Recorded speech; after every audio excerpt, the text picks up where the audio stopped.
Alright, speaking of viral videos, I hope this goes viral, okay? Please do what you can to make it go viral. I'm going to encourage people to have what I'm calling a corporate-free Christmas this year as just a wake-up call to corporations and to Americans, actually, as to what corporations are really all about.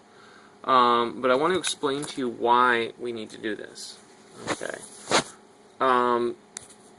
First of all, corporations do not do anything good for anyone. And that is because of the nature of the system in which they exist. Corporations make profit. Now, profit is one side of an equation, one side of the balance book. For a corporation to be making profit, there has to be loss. Now, if all corporations are always making profit, which they do by definition, or they don't exist, then that means someone is always taking loss. Now, I wonder, who could that possibly be? Ask yourself. I'm not going to tell you this one. So, alright, so hopefully that makes it quite obvious that corporations always making profit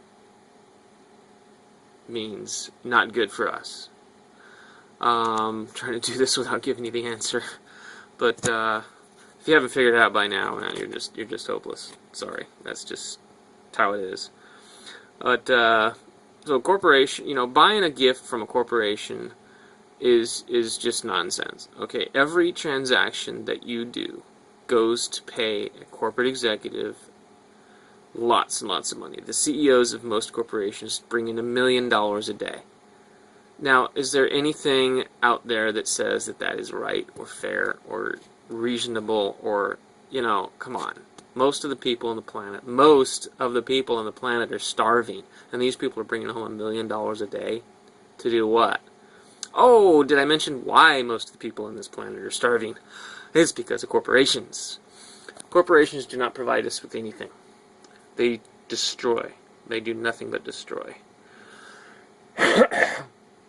They tell us, they're behind the media, they're behind advertising, they're behind everything, and they're trying to tell you what's good for you, what's bad for you.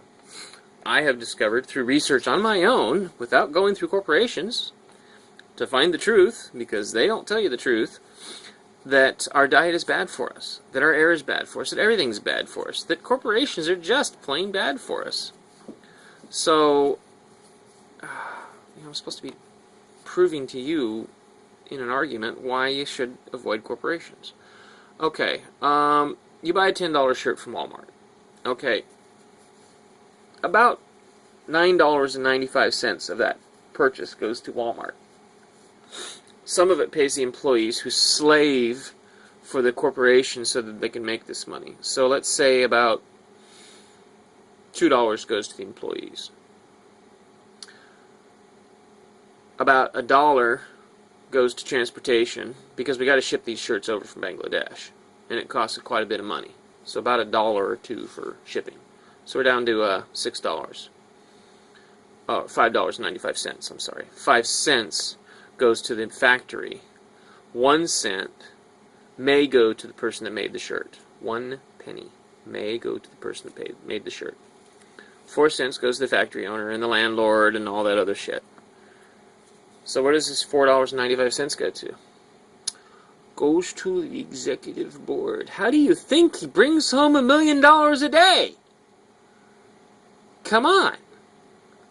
$4.50 of it goes to the CEO. So you're giving the CEO of Walmart $4.50 to buy a $10 shirt that costs someone a penny to make and 5 cents that costs someone 5 cents to make, including labor. Is that right?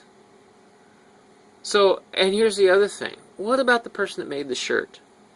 So you're going down to Walmart, you're buying your friend a Christmas present of a shirt, and by buying that shirt, you're putting someone to work in Bangladesh in slave working conditions that they could possibly die. Do you really want to put someone through that just so your friend can have a shirt? Do you want that?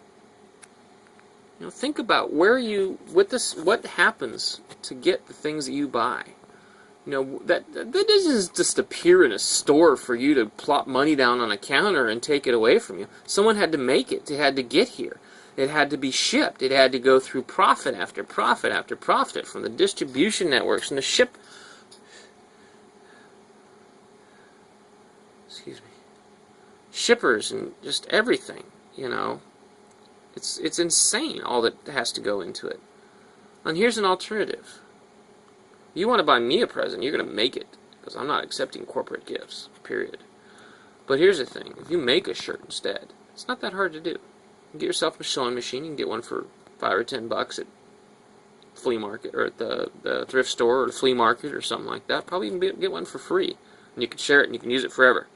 So you can have a tool where you can use it to make shirts. Pattern probably cost you $2 or $3, which you can use again and again and again and again and again to make more shirts. The cloth, the cotton to make the shirt, probably cost you $5 or $6. So we're into $20 now. Pretty close to $20 for this shirt. So it's twice as much as you pay for it at Walmart. But you've also got enough to make 20 shirts. For an infinite number of shirts, actually. It's just the material cost. And then it takes you probably, what? About a day to make the shirt? So you're into it for another $100 in labor if you consider that your labor is worth $100, which you shouldn't, because your labor is not worth money. It's worth what it produces. You don't think of things in money. We gotta stop thinking things in terms of money. So make it a homemade Christmas as much as you can. But if you can't, you know, buy it from a local business. You know, buy a shirt made by someone local. You know, try and buy something made in America. Try and buy something preferably homemade. Better yet, make something yourself. You know, let's try and make this a homemade Christmas. Let's try and make this a homemade Christmas. Anyway, I hope that helps.